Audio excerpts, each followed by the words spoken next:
সৈতে আছে প্ৰেচিডেণ্ট মই বাইদেউক প্ৰথমে নমস্কাৰ জনাইছোঁ বা ভালে আছেনে আপুনি আপোনাৰ পৰা প্ৰথম প্ৰশ্নটো যিহেতু আপোনালোকৰ বহুবোৰ কাম আমি সমাজত সদায় চাই আছোঁ নহয় জানো বাৰু ইমান সুন্দৰ সুন্দৰ কামবোৰ কৰি আছে আজি মোৰ প্ৰথম প্ৰশ্নটো হ'ল যিটো আপোনালোকে এৱাৰ্ড দিছে যিটো আজি বজেন বৰা ডাঙৰীয়া নিচিনা এজন বিশিষ্ট ব্যক্তিক সেই এৱাৰ্ডটো দিবলৈ আপোনালোকে সক্ষম আছে বজেন বৰা ডাঙৰীয়া কিয় চিলেক্ট কৰিলে আপোনালোকে এই এৱাৰ্ডটোৰ কাৰণে প্ৰথমতে ক'ব গ'লে আমি বলিউডৰ যেনেকৈ অমিতাভ বচ্চনক খুব আদৰ কৰোঁ তেওঁক ছুপাৰষ্টাৰ বুলি কওঁ তেনেকুৱা হিচাপত আমাৰ অসমীয়া ছবি জগতৰ আমি ছুপাৰষ্টাৰ বুলি ক'ব গ'লে আমি বজেন বৰা ডাঙৰীয়াক ক'ব লাগিব তেওঁৰ যিটো বলিষ্ঠ কণ্ঠ তেওঁৰ বলিষ্ঠ কণ্ঠটোত আমাৰ সমগ্ৰ অসমবাসী তেওঁৰ কণ্ঠৰ প্ৰতিয়ে তেওঁৰ পৰমটো বেছি তেওঁৰ অভিনয়টো এক সাংঘাতিক অভিনয় আৰু তেওঁৰ যিটো কণ্ঠ সেই কণ্ঠ হয়তো আমি অসমবাসী আৰু বেলেগৰ মুখত নাপাওঁ সেই কণ্ঠৰ যোগেদি বা তেওঁৰ বলিষ্ঠ অভিনয়ৰ যোগেদিয়ে তেওঁক আমাৰ অসমবাসী ৰাইজে খুব ভাল পায় বা আমি বিশেষকৈ আমাৰ ওপৰোপা গ্ৰুপৰ নাৰীখিনিয়ে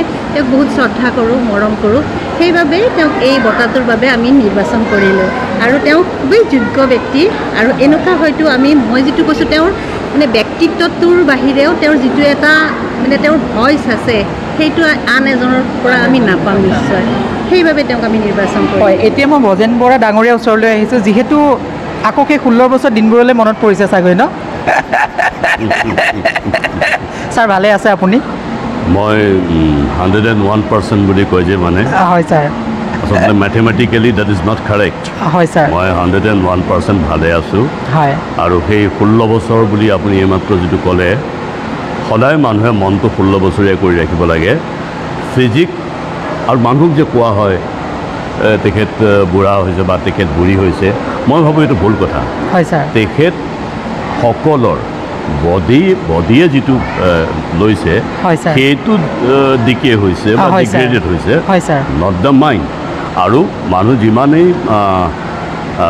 বয়স যিমানেই বাঢ়ি যায় মই ভাবোঁ উইজডম বাঢ়ি যায় আৰু বহুত কাৰণ গোটেই জীৱন পৰিক্ৰমাটোত বহুত কথা শিকে নহয় সেইখিনি সদায় লক্ষণীয় হৈ পৰি যায় আৰু সেইখিনিক দিব পৰাটোহে মানৱ জীৱনৰ সাৰ্থকতা যিটো এখেতসকলে কৰিছে ছাৰ এইখিনিৰ পৰা মোৰ এটা প্ৰশ্ন আহিলে যিহেতু অপৰূপাৰ ইমান সুন্দৰ এটা সমাজত কাম কৰি আছে আজি আপোনাক এটা সুন্দৰ এটা এৱাৰ্ড দিছে নহয় জানো বাৰু ইয়াৰ বিষয়ে কি ক'ব আপুনি চাওক মোক দিয়া এৱাৰ্ডটোক লৈ নিশ্চয় মোৰ ভাল লাগিব জীৱনত মই বহুত এৱাৰ্ড পাইছোঁ মোৰ ঘৰলৈ আপুনি গ'লে দেখিব খালি এৱাৰ্ডেৰে ভৰি আছে মোৰ গোটেই ঘৰটো সেইটো হ'ল স্বীকৃতি ভাল লাগে কিন্তু এৱাৰ্ড পাম বুলিতো জীৱনত কোনো একো নকৰে কিন্তু সেই ক্ষেত্ৰত মই ক'ব লাগিব এখেতসকলক ধন্যবাদ দিব লাগিব অপৰূপাক ধন্যবাদ দিব লাগিব ৰুণা লাইলাক ধন্যবাদ দিব লাগিব এখেত কেইগৰাকী যিগৰাকী প্ৰতিনিধি ইয়াত আছে তেখেতসকলক ধন্যবাদ দিব লাগিব আজি মই অনুষ্ঠানত থাকি যিটো অনুভৱ কৰিলোঁ তেখেতসকলক সমাজৰ কাৰণে যিখিনি ভাল কাম কৰি আছে ইউনিক কাক কি দিয়া নাই মহিয়সী নাৰী হিচাপে একেবাৰে ভিতৰুৱা অঞ্চলৰ পৰা যিসকলে সাংঘাতিক ধৰণে ছ'চাইটিক অৱদান যোগাইছে বা যিখিনি ভবাতকৈ বেছি কাম কৰিছে তাৰ স্বীকৃতি দিছে যিসকল কি বুলি ক'ম পংগু শব্দটো এক প্ৰকাৰে শুদ্ধ হ'ব তেখেতসকলক ফিজিকেলি চেলেঞ্জসকলক তেখেতসকলক সহায় কৰিছে তেখেতসকলে হুইল চেয়াৰ দিছে আৰু কত যে কি কৰিছে আৰু তাৰ ওপৰঞ্চি হ'ল 6,000 It's not a matter of joke. Sorry, 60,000. Now it is 72. Now 72,000 মহিলা এই সংগঠনটোৰ লগত জড়িত আৰু সবতকৈ ভাল লগা বিষয়টো হ'ল যেটো মই 1% বিলিভ নকৰোঁ মই এটা কথাই জানো if at all there is a religion, the religion of humanity, the religion of love যেটো তেওঁলোকে ফলো কৰিছে আৰু মোৰ মনত জীৱনত কোনোদিন হিন্দু মুছলিম খ্ৰীষ্টিয়ান এইবোৰ একো নাই নহ'লে মোৰ যদি এই লকেটবোৰ এফালৰ পৰা চাই যায় তেতিয়া দেখিব সবৰে আছে মোৰ ঘৰত যদি আপুনি যায় আপুনি মোৰ ঘৰত কোৰাণ পাব আৰু মই খুব ধৰ্ম সহকাৰে কোৰাণ পঢ়োঁ খুব ধৰ্ম সহকাৰে মই বাইবেল পঢ়োঁ খুব ধৰ্ম সহকাৰে বা খুব আন্তৰিকতাৰে মই গীতা পঢ়োঁ এইকাৰণে পঢ়োঁ for knowledge not to become fanatic okay আৰু যেটো একেসকল এতিয়া মই আপোনাৰ কাষলৈ আহিছো যিহেতু ইমান সুন্দৰকৈ এটা অনুষ্ঠান কৰি আছে নহয়, কিন্তু ইয়াতে মই আকৌ এবাৰ আহিছোঁ, ষ্টেজটোত মানে চবেই মাতি আছিলোঁ ৰুচি আহমেদ মানে বুলি চিঞৰি আছে। মই ভাবি আছিলোঁ ক'তবা দেখা পাওঁ বাইদেউজনী, কিন্তু এইগৰাকীয়ে বাইদেউ। আৰু এতিয়া আপুনি যাক সুধিব মই নামটো কৈ দিছোঁ, ৰিপি, মৰমৰ ৰিপি বা আপোনাৰ তাকলৈ কি ক'ব? কি ক'ম আৰু আমাৰ ওপৰৰ পৰা এইখিনি যে বজেন্দ্ৰই ভাল পাইছে, অসমে ভাল পাইছে, মোৰ সেইখিনিয়ে ভাল লাগিছে। তেওঁ মোৰ একচুৱেলি মোৰ ফেভাৰিট এক্টৰ হয়, সেইকাৰণে আৰু বিশেষকৈ আমাৰ ঘৰৰ মানে পূৰা ক্ল'জতে আৰু হয়। এতিয়া আমাৰ ওপৰৰ পৰা যিখিনি কাম কৰিছে অসমৰ সকলো মানুহে যদি ভাল পাইছে, আমি সেইটোতে সন্তুষ্ট হৈছে আৰু আগলৈ যদি আমি আগবাঢ়ি আৰু কৰিব পাৰোঁ, সেইকাৰণে তাৰ আমাৰ আশীৰ্বাদ লাগি আছে। হয়, ধন্যবাদ। আপুনি কিবা ক'ব? কি ক'ম আৰু ওপৰৰ পৰা ভাইচ প্ৰেচিডেণ্ট মানে এনেকুৱা এটা সংগঠনৰ লগত জড়িত হ'ব পাৰি পেলাই নিজকে বহুত সুখী গৌৰৱান্বিত অনুভৱ কৰোঁ। আৰু আজি যে ব্ৰজেন্দ্ৰ আহিছে তাৰ কাৰণে বহুত হেপী, বহুত ভাল লাগিছে লগ পাই। অসমবাসী ৰাইজ, মই এটা কথাই ক'ম, যিহেতু অপৰূপা এটা নাৰী সংস্থা, ইমান সুন্দৰ আৰু একাগ্ৰতাই কি সুন্দৰকৈ কাম কৰি আছে আমাৰ এখন সমাজত।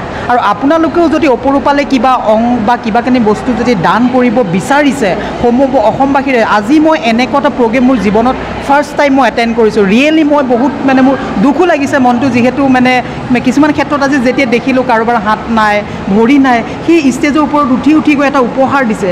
লাইক মানে কি ক'ম, ক'বলৈ ভাষাৰ আজি অভাৱ। যি কি নহওক, অপৰূপাক আশীৰ্বাদ কৰিব জীৱনৰ বাগত, এই বাঁহত সুন্দৰকৈ একাগ্ৰতাৰে জিলিকাব, লুইতৰে পাৰৰ নিচিনাকৈ সদায় জিলিকি থাকিব। ধন্যবাদ। ধন্যবাদ জনাইছোঁ।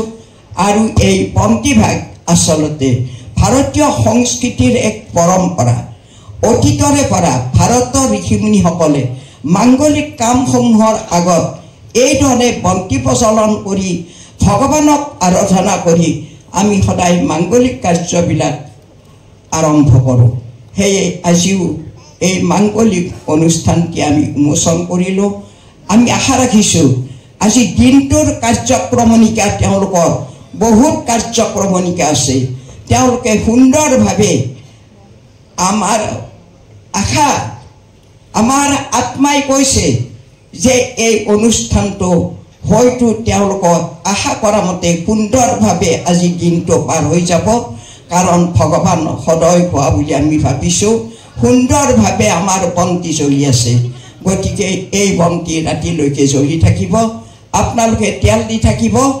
এই বন্তিখিনি যাতে কাৰ্যসূচী শেষ নোহোৱালৈকে বন্তি যাতে জ্বলি থাকে, গতিকে আমি আশা কৰোঁ কাৰ্যক্ৰমণিকা ভাল হৈ যাব। আৰু ইয়াৰ মাজতে ৰুণা লাহিলাৰ স্নেহদেৱীৰ বিষয়ে ইমান সুন্দৰ উপন্যাস এখন তৈয়াৰ কৰিছে, সেইখনো উন্মোচন কৰিলোঁ। উন্মোচনী ভাষণ হিচাপে বহুত কথাই সাহিত্যৰ কথা ক'বলগীয়া আছে, আমাৰ বেগত আছেই। মাত্ৰ নতুন লিখক লেখিকাসকলে তিনিটা কথা ক'ম খুব চমুকে।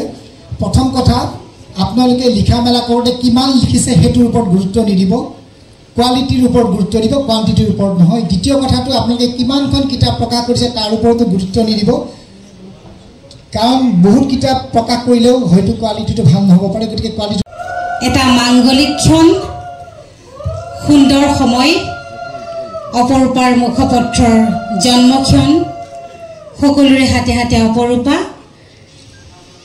সুন্দৰ গান গাম আমি আটাই মিলি। মন সুন্দৰ হ'লে এইখন পৃথিৱী সুন্দৰ হয়। গতিকে অপৰূপা উন্মোচনী অনুষ্ঠানত যিসকল ব্যক্তিয়ে সহযোগিতা আগবঢ়াই আসনখিনি গ্ৰহণ কৰি থকাৰ কাৰণে জেগাখিনি অকণমান কম হৈ গ'ল, অকণমান ছাইডলৈ অনুবাদ কৰাৰ লগতে কৰোণা কালত শংকৰদেৱ আৰু মাধৱদেৱৰ নাটকসমূহ ইংৰাজীলৈ অনুবাদ কৰিছিল। এইগৰাকী ব্যক্তি আমাৰ অপৰূপাৰ জন্মলগ্নৰে পৰা আমাৰ লগত জড়িত হৈ আছে। সদায় তেখেতৰ আশীৰ্বাদৰ হাতখন আমাৰ মূৰৰ ওপৰত আছে। মই আমাৰ ফাউণ্ডাৰ ৰুণা লাহিলা বাইদেউকে তেখেতক সম্বৰ্ধনা জনাবৰ বাবে অনুৰোধ জনাইছোঁ।